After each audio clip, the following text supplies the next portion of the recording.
salaamaaleykum mbokk na Macky Sall moo bon Macky Sall moo bon xool leen miin bii rek xool leen miin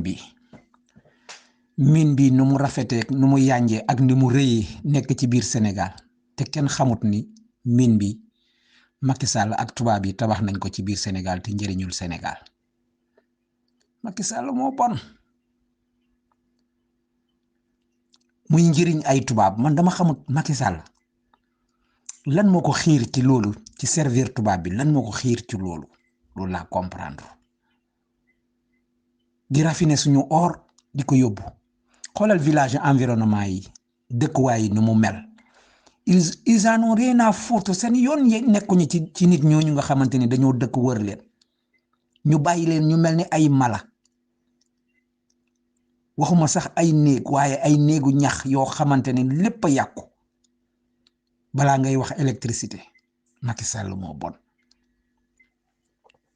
waaye nag ñoom ku def lu baax defal ko sa bopp parce que mine bii moom ñoom dinañ ko ñàkk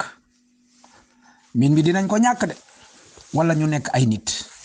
waaye kenn du leen bàyyi ñuy continuer di exploiter mine bi ñun ñu taxaw di leen xool nii ñuy exploiter di yóbbu suñu or loolu mënut a nekk loolu xam nga nu muy demee waaye loolu mënut a nekk.